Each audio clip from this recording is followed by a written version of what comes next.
ख्रिस्तानं भाकर घेतली आणि देवाचं पित्याचा आभार मानून ती मोडली आणि ईशोकात स्मरण करून मोडली आणि म्हटले, तुम्हासाठी जे माझे शरीर ते हे आहे आणि हे तुमच्यासाठी आहे. प्रभू येशू म्हणाला, माझ्या स्मरणार्थ हे करा.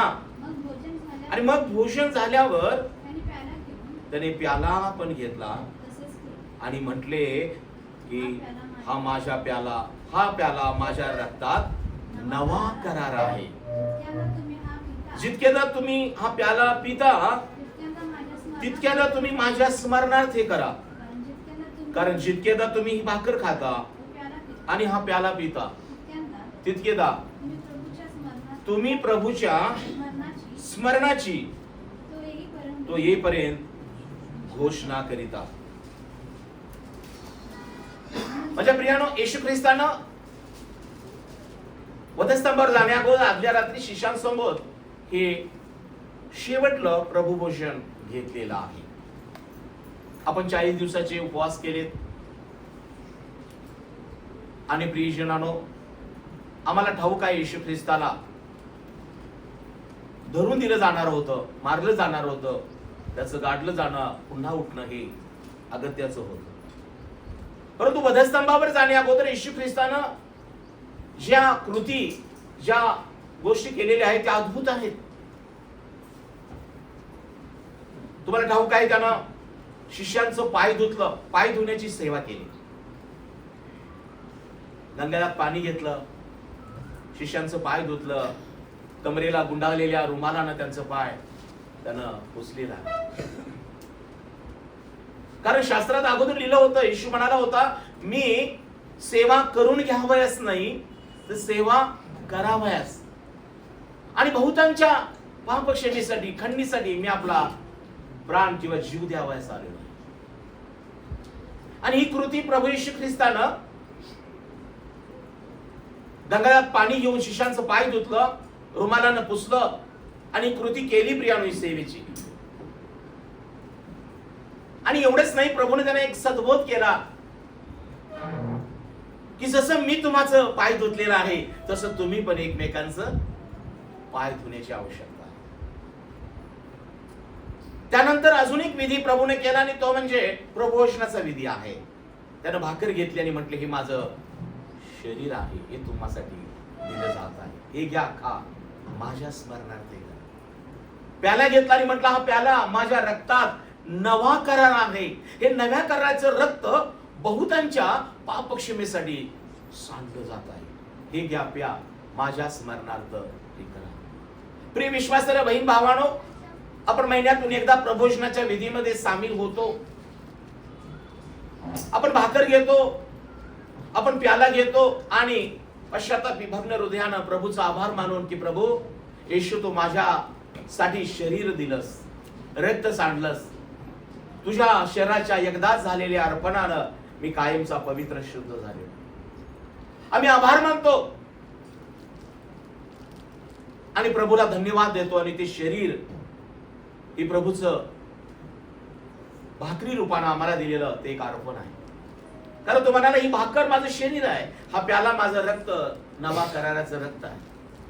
आजचा हा प्रभोजनाचा विधी, यामध्ये तुम्ही आणि मी विश्वासणारे ज्यांनी पश्चाताप केला, बाप्तिस्मा घेतला, जे आपण त्याच्या शरीरामध्ये आहोत, त्याचे शिष्य आहोत, विश्वासणारे आहोत, ते आम्हाला त्यांना अधिकार दिलेला आहे. पण ज्या कोणी अजून त्याच्या शरीराचं मर्म, त्याच्या रक्ताचं मर्म ओळखलं नाही, त्यांना आज मी सांगू इच्छितो की त्याची येण्याची वेळ जवळ आलेली आहे.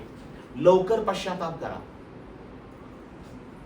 त्याने दिलेल्या बलिदानावर विश्वास ठेवा, तो मरणात उठला आहे कबूल करा आणि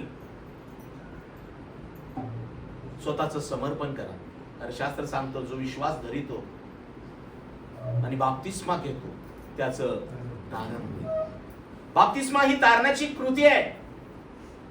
मेलेल्या माणसाला गाडलं पाहिजे, गावाचा दाना जमिनीत पुरला गेला पाहिजे. आणि जोपर्यंत आमचा जुना स्वभाव, जुन्या चालीरीती, जुनं बोलणं, जुनं पाहणं, जुनं वागणं, जुने मित्र, जुने काही आपलं आहे, ते जोपर्यंत गाडलं जात नाही तोपर्यंत आमच्या मधला ख्रिस्त प्रकाशमान होऊन तेजोमय लोकांना दिसणार नाही. Praise the Lord. आणि मग प्रभू येशू ख्रिस्ताचा वाचणारे जो अनुग्रह, अभिषेक, शांती, तारण, जीवन आम्हाकडे धावत येतं. प्रिया, हा फक्त धार्मिक विधी नाहीये.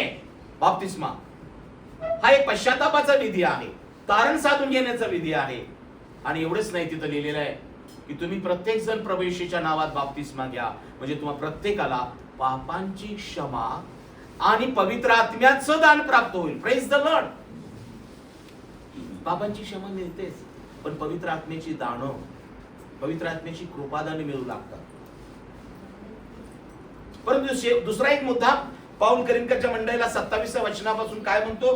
जो कोणी अयोग्य प्रकारे ती भाकर खाईल अथवा प्रभूचा प्याला पिईल, तो प्रभूचे शरीर व रक्त या संबंधाने दोषी होईल.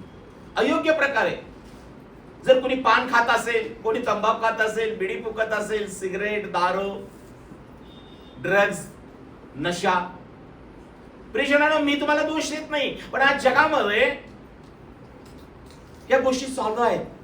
सैतानाने अनेकांच्या डोळ्यामध्ये वासना, मुखामध्ये व्यसन, शरीरामध्ये वेगळ्या प्रकारच्या भावना, हातामध्ये अनेक प्रकारची शस्त्र, पावलं आणि चुकीच्या मार्गाला चाललेली आहे. आणि यामुळे जग नाशाकडे चाललेलं आहे, हे विसरून चालणार नाही. आणि म्हणून मी आजच्या या प्रबोधनाचा हा सद्बोध देत असताना पाऊल जसा करिंदकराच्या मंडळीला पुन्हा एक आठवण करून देतो. आज मला असं वाटलं की नव्यानं तुम्हाला आणि मला, जे आपण विश्वासणारे आहोत, जे आम्ही तारण पावलेले आहोत, आम्हाला देखील रोज सद्बोधाची गरज आहे. म्हणून येशू ख्रिस्ताने शिष्यास म्हणाला, प्रभू तुम्ही प्रार्थना कराल तेव्हा असं म्हणा, रोजची भाकर रोज दे. ही भाकर म्हणजे देवाचं वचन आहे. रोज देवाचं वचन ऐकल्याशिवाय, रोज देवाचं वचन बोलल्याशिवाय, वाचल्याशिवाय आपलं मन रिन्युअल किंवा हृदयाचं परिवर्तन होत नाही. पांढरा शर्ट घालून आपण बाहेर जातो, घरी आल्यानंतर आपल्याला काही डाग दिसणार नाही, परंतु तुम्ही झाडला किंवा पाण्यात बुचकला तर लक्षात येतं किती त्याच्यावरती डोळ्याला न दिसणारे धूळ, डाग असतात. होय, आम्ही धार्मिक आहोत, आम्ही पवित्र आहोत, निर्दोष आहोत, चांगली गोष्ट आहे. पण या जगामध्ये अनेक गोष्टी आहेत की कदाचित पाहण्याद्वारे तुमच्या आतमध्ये गेला असेल. मी पण असं करू काय? काही लोकांशी बोलला चुकीचं, किंवा त्यांचं चुकीचं ऐकलं, जोक्स, चुकीच्या चाहड्या, त्यामुळे तुमच्यामध्ये ते चुकीचं बीज पेरलं असेल. म्हणून पाऊल म्हणतो की काय करा? रवी काय करा सांगितलं? तर अयोग्य प्रकारे भाकर खाऊ नका, अयोग्य प्रकारे प्याला पिऊ नका. मग काय करा? 28वं वचन, यास्तव मनुष्याने आपली परीक्षा करावी आणि मग त्या भाकरीतून खावे व त्या प्याल्यातले प्यावे. त्या शरीराला न अनुरक्षण जो खातो पितो, खाण्याने पिण्याने आपणावर दंड आणतो. यामुळे तुम्हामध्ये पुष्कळ जण दुर्बळ व आजारी आहेत आणि बरेच निजले आहेत. जर आपण आपला न्याय निवाडा केला असता तर आपल्यावर दंड आला नसता. ज्यावर ते आपल्यावर दंड आला आहे त्यावर ते आपल्याला प्रभूकडून शिक्षा होत आहे, यासाठी की जगाच्या बरोबर आपल्यास दंडाज्ञा होऊ नये. Praise the Lord. इथं हा सद्बोध समाप्त होतोय. परंतु प्रियानो, मला सांगायला आनंद वाटतो की विश्वासतऱ्या तारण पावलेल्या प्रिय बंधू आणि बहिणीनो, प्रबोधनाच्या ह्या विधीमध्ये आपण भाग घेत असताना माझ्या प्रियानो, दोन गोष्टी करूया. एक, ते जी भाकर आहे हे आपल्या प्रभू येशू ख्रिस्ताचं शरीर आहे, जे वधस्तंभावर धगधगत्या उन्हामध्ये त्यानं या जगासाठी दिलं, ज्याच्यावरती चपडाका मारल्या, ज्याची दाढी ओढली, ज्याच्यावर थुंकले, ज्याला आम पाजली, ज्याच्या हातापायात त्या त्वचेवर खिळे मारले, हातापायात ज्याच्यावर फटके मारले, ते शरीर. हॅलो, करमणुकीचा संदेश मी देत नाहीये, एक सत्य सांगत आहे. आपण शेवटल्या काळात आहोत माझ्या प्रियानो. मागच्या रविवारी आपण प्रभू उठला त्याचा संदेश ऐकला, परंतु आज प्रभूजनाच्या संदेशामध्ये आम्ही एक महत्वाची गोष्ट लक्षात ठेवूया की त्या प्रभू येशूच्या शरीराचं मर्म आम्ही प्रार्थना करून ओळखलं पाहिजे. आम्ही डोळे बंद करून विचार केला पाहिजे की येशू ख्रिस्तानं माझ्यासाठी किती किती सहन केलं. काट्यांचा मुकुट येशूने सहन केला. आता पायात खेळ टोकण्यात आले, माझ्या पापासाठी चपडाका मारल्या, माझ्या शरीरामधलं आजार, माझ्या रक्तातले विकार, माझ्या मनातले वाईट विचार, माझी वासना, व्यसन, माझ्या शरीरातलं प्रत्येक पाप निघून जावं म्हणून माझ्या येशूने आपलं शरीर मोडलेलं आहे याचा विसर पडता कामा नये. आणि दुसरी गोष्ट, त्याच बाजूला अजून माझ्या शरीरामध्ये, डोळ्यापासून माझ्या बाह्य इंद्रियामध्ये, माझ्या आतल्या इंद्रियामध्ये कुठलं तरी गुपित गोष्टी आहे काय? आज डोळे प्रेमानं भरलेत की रागानं? आज अंतकरण प्रीतीनं भरलं आहे की कठीणपणानं? आज हात मदतीचं प्रार्थनेचं आहेत की हात ढकलणारे किंवा हे हात इतरांना धोका देणारे? ही पावलं स्वार्थाच्या कामासाठी आहेत का जगाच्या कामात जात आहे? विचार करा, मर्म ओळखा. येशूच्या शरीराचं, जीवनाचं मर्म ओळखा. तुम्ही आणि मी आपल्या पण शरीराचं मर्म ओळखूया की आज माझं शरीर या जगामध्ये असताना मी काय करत आहे. आणि जर अजून काही चुका असतील, पश्चाताप करून बाप्तिस्मा घेऊन पण, तारण पाहून पण, पाप क्षमा होऊन पण, तर आत्ताच वेळ आहे. त्या शरीराला, भाकरीला मोडण्याबद्दल, तो प्याला पिण्याबद्दल पश्चाताप करा, क्षमा मागा. घरातील कुणाला तर दुखावला असाल, मंडळीतील कुणाला तर दुखावला असाल, कामाच्या ठिकाणी कुणाबरोबर शत्रुत्व करत असाल, शेजारी तुमचं विनाकारण वादविवाद करत असाल, क्षमा मागा. होय प्रियानो, काही लोक विनाकारण घरात, मंडळी, समाजात, कामाच्या ठिकाणी आपल्याला त्रास देतात. आणि म्हणून प्रियजनानो, कधी कधी आम्हालाही दुःख होतं आपली चूक नसताना. मात्र परीक्षण करायला पाहिजे. आपण म्हणतो ना, एका हाताने टाळी वाजत. काही गोष्टी तुमच्याकडून पण चुकल्या असतील, बोलण्यात, पाहण्यात, वागण्यात. माझ्या प्रियानो, समेट करा, संवाद करा, तेव्हाच प्रियानो तुमच्यावर दंड येणार नाही. आणि म्हणून पाऊल काय म्हणतो, काही लोक दुर्बल आहेत, निजली आहेत आणि दंड भोगत आहेत. त्याला कारण ते प्रभू येशू ख्रिस्ताचं ते बलिदान, त्याची किंमत न आठवता, किंवा आपलं शरीर, आपला डोळा, आपला मुख, आपली जीभ, आपलं जीवन कुठं अडकलेलं आहे या अजिबात विचार न करता ते भाग घेतात एक विधी म्हणून. बस मी पश्चाताप केलाय, बाप्तिस्मा घेतलाय, सभासद मी भरतोय, मी मंडळीमध्ये हे प्रमोशन घेता येतोय म्हणून जर घेत असाल आणि अजून तुमच्या जिभेतला पानानं जीभ रंगत असेल, डोळे रागानं लाल होत असतील, हातानं एखादं चुकीचं काम होत असेल, पावलं चुकीच्या मैत्रिणीकडे असतील, किंवा मनामध्ये कपट असेल, क्षमा केली नसेल एखाद्याला, त्रास तुम्हाला नाही माझ्या प्रियानो, तुम्ही तिथंच ठेवता आणि पुन्हा प्रभूला तुम्ही वधस्तंभावर खेळवता. आणि म्हणून चला आपण आपले नेत्र बंद करूया आणि आज या प्रबोधनाच्या विधीमध्ये आम्ही स्वतःला तपासून प्रभू येशू ख्रिस्ताच्या शरीराचं मर्म ओळखून, तुमच्या आणि माझ्या जीवनाचं परीक्षण करून आपण यामध्ये भाग घेऊया. हा संदेश असाच आलेला नाही. डोळे बंद ठेवा, तपासा स्वतःला. दुसऱ्याची परीक्षा करू नका, दुसऱ्याच्या पापाचे वाटेकरी किंवा त्याचं पाप तोलू नका. तुमचा स्वभाव कसा आहे? ज्या येशूने तुम्हाला क्षमा केली, तुम्ही कुणाला क्षमा करत आहात?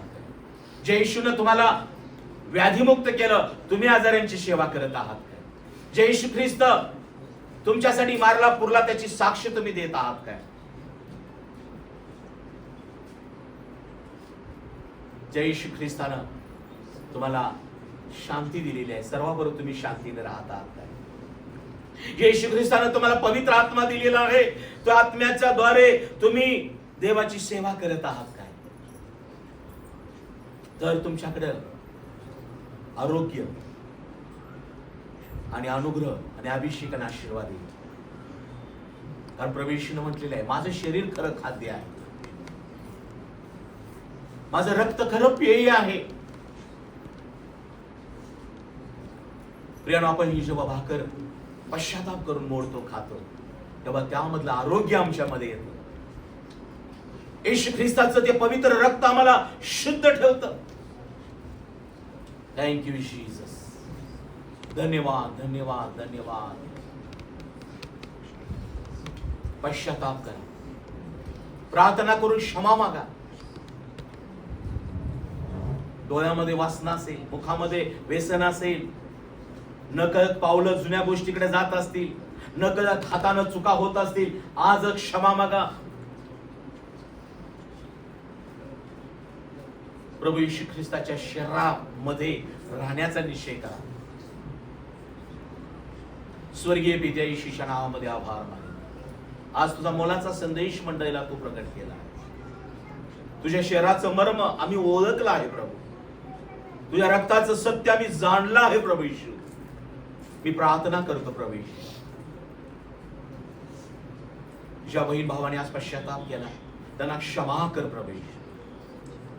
ज्यांनी निर्णय आणि निश्चय केला आहे की प्रभू शरीराच्या कुठल्याही अवयवाला पापामध्ये, व्यसनामध्ये, जगामध्ये अडकू देणार नाही. येशू तुझ्या आत्म्याचं कवरिंग त्यांच्यावर असू दे प्रभू. त्यांना निरोगी ठेव, निर्दोष ठेव, सर्वांचं सहाय्य कर.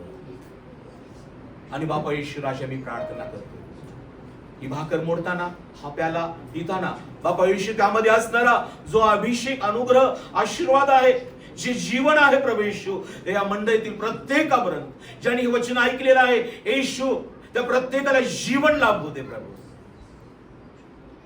दंड दूर होऊ दे आणि येशू तुझं गौरव होऊ दे. येशूच्या नावाने मागतो, आमेन.